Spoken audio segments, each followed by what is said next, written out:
Okay guys, welcome back to the channel. Sun's out, guns out. As always, I am the boom guy. I am Paul Harrell's nephew, and I have a Armscor Rock Island Model 200 here. Now, recently in another video, which I haven't posted yet, I reviewed a Model 206, which is basically this, but with a shorter hammer and a shorter barrel and a bobbed hammer. This one has full-length hammer spur. We can fire it single action or double action, and you can actually cock it and press the trigger even with the cylinder open, which is a little unusual. It's basically a Colt clone. It's got a Colt style latch here. As near as I can tell, it's Colt style lock work. I talked about this before. If you're thinking about buying one of these, check the timing. Drag your finger or your thumb on the cylinder and see if it locks up even with a drag. Yep, that one's good. If there's a little click of it locking up, even after the hammer's all the way back, that's not good. That one's good. I've seen a lot of these when they're brand new or have very little wear on them, out of time slightly. They're probably still safe to shoot, even when they're just a little out of time. A lot of the old Colts are, but I would be reluctant to shoot one. I would get that corrected before shooting it. This one appears to be good to go though. So let's break out some of our Winchester White Box ammo, and we'll put a few rounds downrange and see how she performs. Okay, my camera operator's feeling ill, so I didn't actually get footage of me shooting this target, but that's 6 rounds from about 10 yards. I've got one what I will call a flyer here on the left, and the rest, wow, are in a nice tight little cluster. For an inexpensive revolver, I'm going to say, and cheap ammo, it's just, you know, Winchester White Box, very basic ammo. I'm going to say that's outstanding performance. Very, very happy with that. Let's try it in double action. All right, so initially I shot that first group of 6 rounds. Single action, I shot these, 1, 2, 3, 4, 5, 6 in no particular order. Those are in double action, and still a good group. Centered about the same place. That's pretty good performance. Once again, about 10 yards. I'm not complaining about that. Okay, let's talk after action report on the Armscor Rock Island Model 200. This one has a transfer bar, which I'm sure you can see if we get it in the sunlight at least. Got a transfer bar in there that moves up and down when I press the trigger. So it is safe to carry with 6 rounds in it.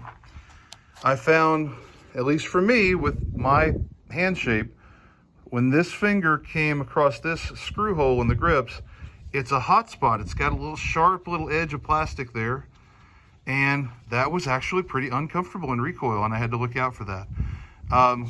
Let's hold 6 rounds. When I was firing single action, all was well, but in double action, I'd pull through, and sometimes I'd hit a bit of a wall. It would sort of stack right about there. Yeah, there's where it's stacking, and then the hammer will fall. Stack. Nah, it didn't stack so much that time. It's a little inconsistent. And on one of these chambers, oh, I got a yank on this. Yeah, extremely heavy, very inconsistent. Sometimes you hit that wall, like that's really smooth. There was very little stacking there at all. But sometimes you'll hit a wall and takes 20, 25 pounds of pressure to break through that. It doesn't want to fire at all. So as it gets broken in, because it doesn't look like it's been used much, as it gets broken in, would that improve? Would it improve with a little lubrication? I really don't know. Could I don't want to get into a revolver's lock work because that's complicated. That's advanced stuff. I don't want to take the side plates off or whatever. And does this even have a side plate? I can't tell. It looks like it does. I'm seeing the edge of a side plate there, but or something. Anyway, I don't really want to get into the lock work and try any stoning or smoothing or polishing. That's sort of advanced gunsmithing. That's not rudimentary gunsmithing. I gotta say, it's a mixed bag. Accuracy is really quite good. The double action trigger is pretty awful. These grips, you know, I could just smooth those out with, maybe take a pocket knife and trim that and smooth it with a little sandpaper or whatever. The grips I could work with, even just cover it with tape or something so it doesn't have that hot spot. But the double action trigger is pretty awful. This thing is standard pressure loads only, no plus P from what I understand. So you're limited in terms of ammo. Obviously, accuracy is really good. The sights are basic, but they're usable.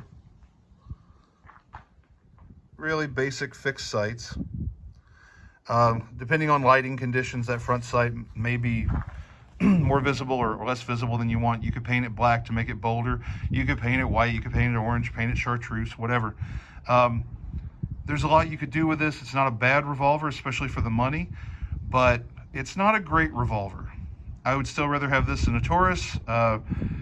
You guys know my disdain for Taurus. This is okay.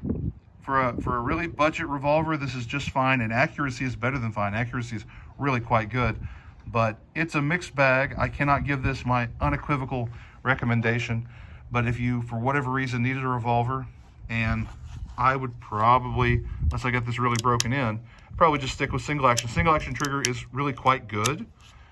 The first shot, in fact, was a true surprise break. I thought it was going to be a bit heavier, and even though I've dry fired this one, I found that it was a surprise when it fired, and after that, less so as I got used to it. But yeah, it seems like a pretty good budget option. It just has some quirks, and you need to be aware of them. Well, that's all I've got to say about the Armscor Model 200. Guys, as always, keep your powder dry.